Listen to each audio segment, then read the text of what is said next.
Olá pessoal, tudo bem? Mais um Direto do Campus aqui, hoje falando com o professor Edson Batista e o assunto, professor, esse PIB de 2019, né? O PIB saiu agora a leitura do PIB de 2019, 1,1%, que muita gente está chamando de PIBinho, né?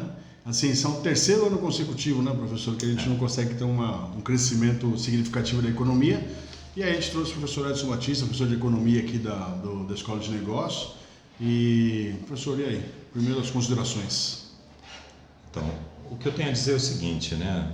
Pediram para mim dar essa palavra aqui, eu acho que é muito importante nesse momento porque é uma análise aí em cima de tudo que tem sido exposto aí entre ontem e hoje, como percepção do que foi esse resultado de 1,1%, né? Para o PIB de 2019. Só lembrando assim, né? O próprio FMI, em julho de 2018, né? Então imagino que as eleições não estavam nem definidas, não sabia-se quem ganharia. O próprio FMI fez uma perspectiva muito positiva para 2019, que era coisa da ordem aí de 2,5%. Isso por quê? Porque o Brasil é um país pujante, né? Ele tem enormes oportunidades. Então foi até um posicionamento franco, né, do FMI, apesar que ele tem sempre uma opinião, mas foi bastante franco. Em cima disso, vieram outras opiniões um pouquinho mais para frente, quando terminou as eleições, foram feitas também várias previsões para 2019. Todas mais positivas. E né? todas elas eram coisa da ordem de 2,5% a 3%, e o ministro Paulo Guedes ele chegou a falar até em 4,4%. Né? E mesmo com as reformas, né? Teve algumas reformas que foram aprovadas, sim. Previdência, né? Então, as reformas, ele foi feito até algumas propagandas, né, que foram feitas, por exemplo, foi em final de outubro, novembro de 2018, quando acabou as eleições, já estava definido, né, que ganharia o presidente Bolsonaro, onde ali foi colocado de que se as reformas da Previdência passassem, né, a previsão do PIB prevista era coisa da ordem também de 2,5%. Né? Foi previsto também o dólar na casa dos 3,70, né? Isso, caso a reforma da Previdência passasse. Essa era a previsão que estava sendo colocada e todas as apostas em cima da reforma da Previdência. Essa reforma da Previdência veio, entretanto, não se confirmou, né, esse PIB previsto de 2,5%. Inclusive, as próprias previsões, né, que eram colocadas do Banco Central, né, eram previsões que eram coisa da ordem de 2,3%, né, 2,5%, era a previsão do Banco Central, mas isso também não se confirmou. Né? Nós estamos vendo um contraponto, né, professor? Você vê, a gente vai ter uma ação agora no sábado, né, que é o emprego, até já fiz um vídeo sobre isso, que é uma atividade que a gente vai reunir as empresas grandes aqui da região para mostrar os projetos de carreira, empregabilidade, estágio e tudo mais. Nós mapeamos, os alunos aqui da Escola de Negócios mapearam 758 vagas na região. Estou até olhando aqui para o Júlio, que está nosso cameraman, hoje é o Júlio aqui, né? Júlio, obrigado, pessoal da administração aqui, super campeão de todas as maratonas.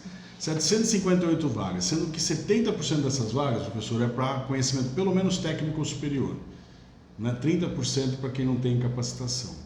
Então, assim, a gente não consegue crescer. Por outro lado, existem vagas no mercado não preenchidas, né? Existe uma dúvida da procura por educação e graduação, né? Nós estamos num momento mas justamente o emprego foi um dos problemas que acabou acontecendo, que não houve um aumento dos empregos, né?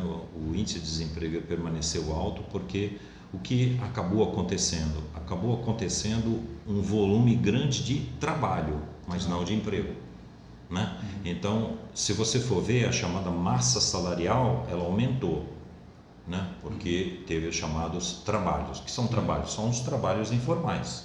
Muita gente em informalidade. Informalidade. Então, houve um aumento da massa salarial, entretanto, o emprego em si ele não aconteceu. Não aumenta. O que aconteceu também nesse cálculo desse PIB colocado aí de 1,1% e que torna esse adjetivo que foi colocado de PIBinho aí, que tem vários órgãos aí da imprensa falando isso, né? Inclusive eu até anotei aqui a manchete da Folha de São Paulo de hoje, né? Ela colocou: investimentos afunda, PIB freia, Bolsonaro faz piada.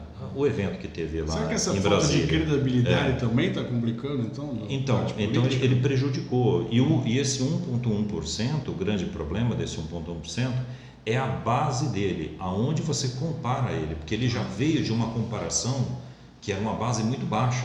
Estamos crescendo 1% a 3 anos. Então, se você for ver, o PIB que nós estamos hoje é um PIB, né, que é um PIB de 2014. Né? Numericamente é um PIB de 2014. Porque o pessoal, assim, às vezes ele não consegue entender quando você fala de um número da ordem de 1,1. Se tivesse vindo 2,5, que era o previsto, todo mundo ficaria bastante contente, mas já não seria um número muito bom. Por quê? Porque a gente vem de uma base que é o que eles chamam de efeito base.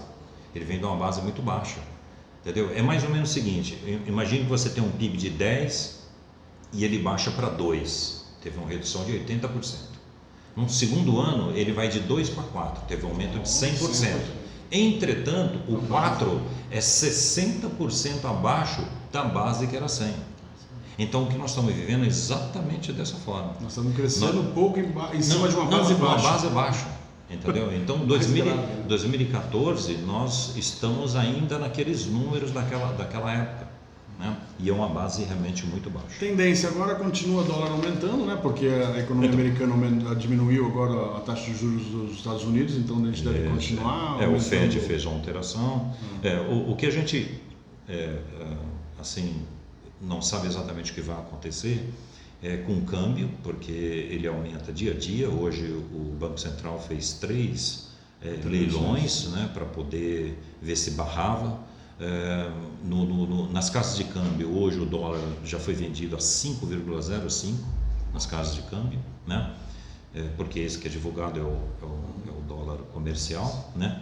Agora, com relação ao futuro, né? E até baseado em economistas neoliberais, economistas que, vamos assim, estavam abraçados todos juntos numa teoria e que hoje eles já se soltam dessa teoria justamente porque veem que tem que ser feito um novo modelo de economia. Então, vou pegar um exemplo bem clássico, né? Se você pegar as últimas palestras do Armínio Fraga, ex-presidente do Banco Central, o que ele manifesta com relação ao que é a economia hoje e o que ela deve ser. Se você pega um economista americano chamado Nick Hanauer, né? Ele é um empresário, né? Milionário, economista americano, ele fala a mesma coisa que o Armínio Fraga fala. O que é? Você tem que incluir todos na economia. Então, a economia não pode ser só para alguns. Então, a inclusão de todos é um novo modelo para você tornar a economia forte. Né? O que aconteceu no Brasil? Ele tem uma alta concentração de renda. Essa concentração de renda ela aumentou nesse último ano e prejudicou bastante os números. E esses números estão aí apresentados. Né? Muito bem, essa aí foi o Direto no Campus. Aí a gente fez com essas variações aí, esse news nosso, né? Um bate-papo rápido aí de 5 minutos.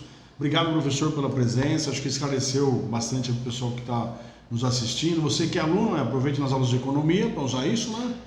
Como reflexão. Tem muita coisa que a gente discute lá na aula e eu acho que tem que ainda esperar esse ano 2020. Isso é o que mostra todos os economistas, inclusive assim, alguns nomes bem de mercado mesmo, que é o caso do André Perfeito, né? Ele é um economista muito reconhecido no mercado, a Globo sempre chama ele para algumas entrevistas, né? Então até ele está muito reticente, e onde ele tinha feito uma previsão para 2020, para esse ano, de 3%. Então ele está revendo, ele diz que mais em alguns dias, mais talvez uma semana aí, saia a nova previsão dele, porque justamente ele vai vir uma situação que ele provavelmente seja muito semelhante à previsão que tinha sido colocado para a atualidade. Hoje, o ministro da Economia Paulo Guedes citou coisa da ordem de 2% para 2020. Né? É um número recente hoje. Vamos lembrar que o Paulo Guedes, por obrigação de ofício, é o cara mais otimista do Brasil. Então, ele 2%. Se ele falou 2%, então significa que provavelmente vai ser alguma coisa inferior a isso para 2020. É isso aí. Né? Pessoal, muito obrigado. Continue assistindo a gente no Direto do Campus. Curta lá, compartilhe nosso canal, escreva, mande suas perguntas também, se inscreva no canal. Valeu, professor, muito obrigado, boa noite. Obrigado. Vamos voltar para a aula, né? Que a gente fez isso tudo no intervalo de aula. No intervalo Júlio, de aula. brigadão, viu? Valeu, galera.